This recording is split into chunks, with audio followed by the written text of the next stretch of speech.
Lucy and Ethan, intrigued by the chilling tales surrounding the old playground, make a pact to explore it secretly. Lucy, the more adventurous of the two, suggests they go at dusk, when the rumors claim the spirits are most active. Ethan, slightly more cautious, finally agrees, drawn in by Lucy's enthusiasm and a strange longing he can't quite understand. Under the fading light, with backpacks filled with flashlights and snacks, they make their way to the playground, emboldened by youthful bravado, yet unnerved by the increasingly eerie atmosphere. Each creak of the old swings exacerbates their anxiety, every rustling of leaves a cause for alarm. They aren't quite sure what they expect to find, but the pervasive remnant of fear clinging to the old playground has them itching to uncover its secrets. As they approach, the swings begin to move unbidden, a chilling introduction to their unsettling adventure. Ethan's flashlight flickers as they walk deeper into the playground, the light revealing skeletal remains of equipment barely standing against time. An unsettling silence descends, broken only by the distant echoes of children's laughter, a laugh that isn't there when they strain to hear it clearly. A chill runs down Ethan's spine as he senses movement in the darkness. "Lucy," he whispers, "do you see that?" In the dim light, shadows dance at the fringes of vision, ghostly shapes blending with the encroaching night.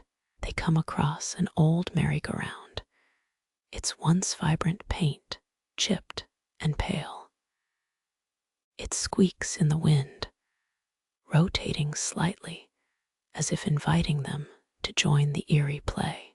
Ethan's instincts scream to leave, but Lucy, captivated by the macabre allure, steps closer. It's almost as if the playground itself is bidding her welcome. Suddenly, Lucy hears a voice, soft yet insistent, beckoning from the heart of the jungle gym. "Come play with us," it says. Ethan shudders as the air thickens with an unsettling presence, the very ground beneath rumbling with unseen power. Instinctively, Ethan grabs Lucy's hand, pulling her away from the merry-go-round. "We shouldn't be here, Luce," he stutters, casting anxious glances around. But Lucy is transfixed, staring at something in the shadows they can't quite identify. A children's seesaw creaks nearby, its seats occupied by invisible riders. Lucy can feel them watching, their cold eyes unseen, yet hauntingly felt. "They just want to play," she mutters, almost entranced by the allure of the spectral invitation.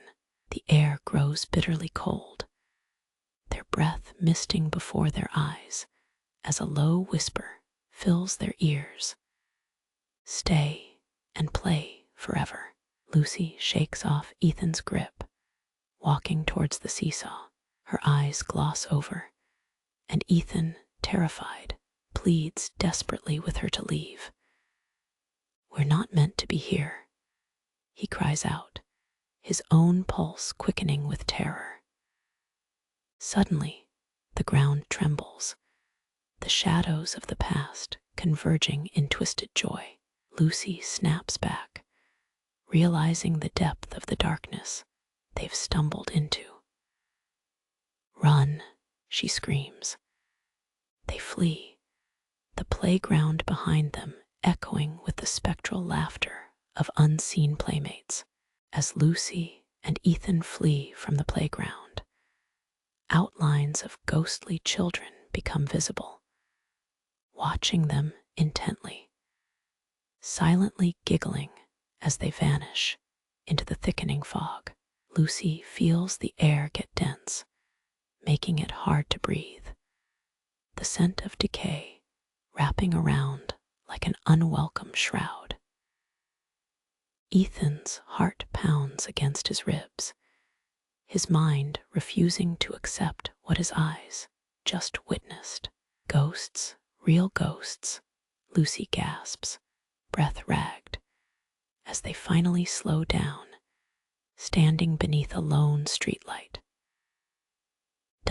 We need to go back, tell someone, Ethan insists, though deep down the haunted laughter still echoes in his mind, uncomfortably familiar. But Lucy shakes her head. No one will believe us. It's just us, Ethan. Fear grips them both as the realization settles in. This isn't something they can simply walk away from. The playground holds a piece of them now, a tether stretching into the night, pulling them back to a darkness they never truly left. A flash illuminates the night for an instant, a streak of lightning across the sky. Lucy shudders, feeling the playground's chilling presence even from a distance, sensing the pull of those who want her to return, unable to shake the chill of the playground from their bones. Lucy and Ethan find themselves drawn back there the following dusk, compelled by a force neither can explain.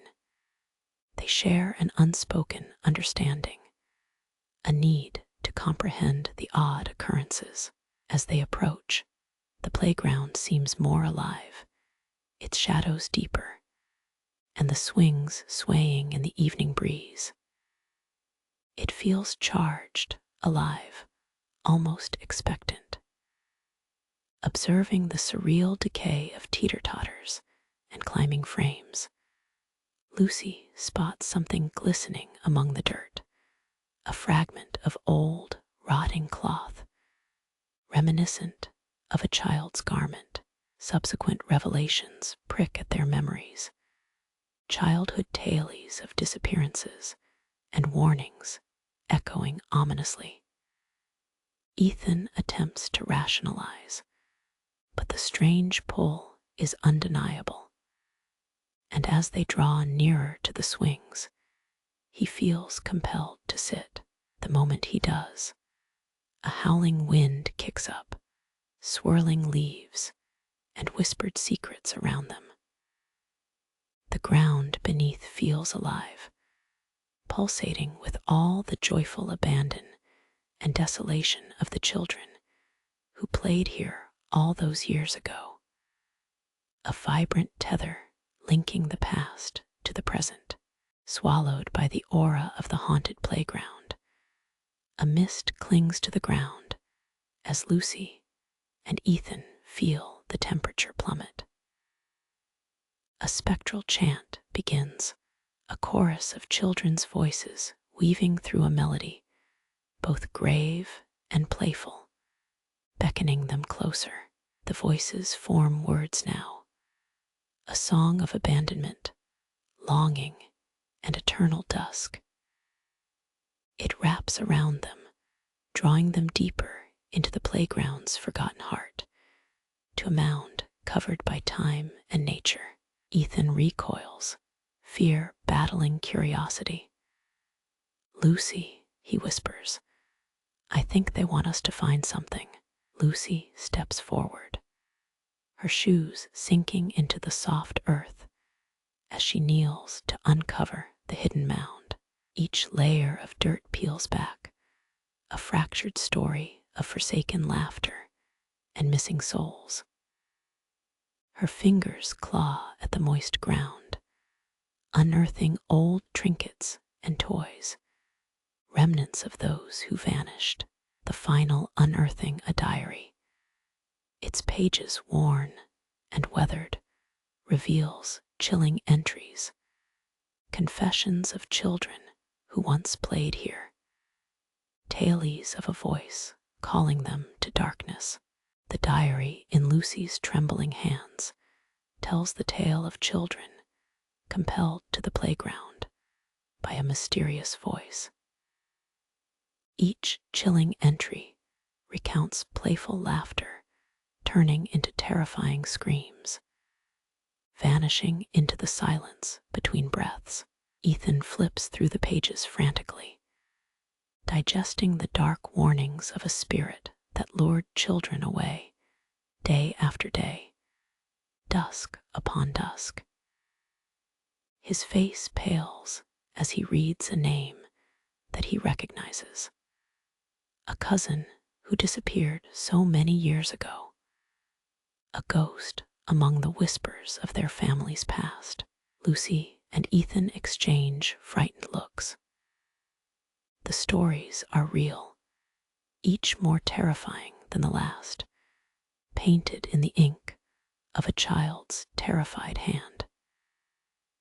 They feel a sinister presence pressing upon them, as if observing their every heart-pounding reaction. Their curiosity now contains a new edge vengeance. To release the playground from its ghostly clutch might mean to avenge those lost, to give voice back to silent screams that linger in the hollow evening air.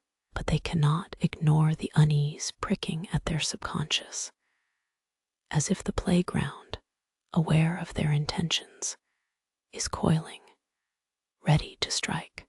Determined to confront the darkness binding the playground, Lucy and Ethan decide to return the lost toys and diary to a place of honor.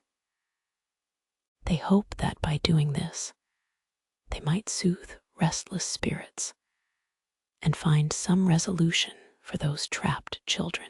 Gingerly, they place each toy, each picture, into a circle at the playground's heart, guided by the ghost's lament in their minds. The air shudders, twisting like a serpent ready to strike, as shadows converge upon them, watching, waiting. Both teenagers hold their breath, anticipating a confrontation with the malevolent spirit. An aggressive wind churns, the sky cracking with distant thunder. Spectral figures emerge, detached from the playground's shadows, forming a spectral ring around the circle.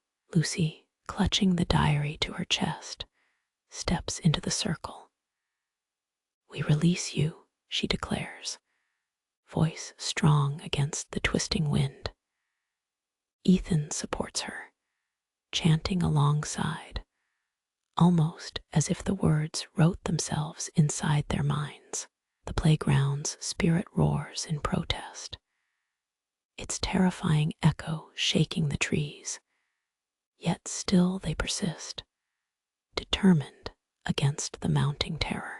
As the ritual builds in intensity, the playground resists with more force, a whistling chant of countless screams rising, shaking the very eaves of the neighborhood. But amid the pulsing dread, Lucy and Ethan sense the fear and curiosity of unseen eyes echoing their presence. Relentless in their resolution, the pair continue their incantations, offering light to shadows harbored far too long. "Let them go," they implore, their voices blending with the imprisoned soul's whisperings. The tempest of the playground roils, rain mixing with tears of those lost. Shadows twist, and for a brief moment, the spirit's forms take youthful shape, ethereal magnificence, illuminated by frequent flashes of sky-scorching lightning. Ethan clutches the toys, offering them up as a beacon of memory and hope.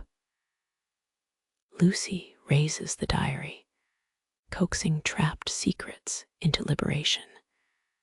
An unrelenting force of goodwill, battling the bleak malevolence that claws at their resolve.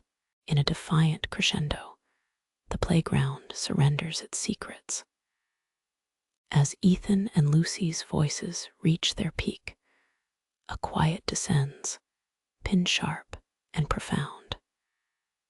The playground seems to breathe a sigh, the air whispering with relief, the horror abated. In the cleansing aftermath, specters dissipate, leaving behind echoes of innocent laughter, transcending the once consuming darkness. The toys and diary seem to melt back into the earth, as if always belonging to it, now returned. Lucy and Ethan stand, hearts calm yet melancholy, their watchful eyes scanning the now still playground. A sense of peace envelops the area where tragedy once took root, where fear lingered too long. As the sun peeks through the thunderheads, the playground reveals its truest form, a place of joy and innocence, reclaimed by light. The finality is bittersweet, memories stirred, stories revived, but sadness remains for lives marked only by whispers. Yet in spirit, they were freed, both Lucy and Ethan uplifted by hope's infinite tender ring.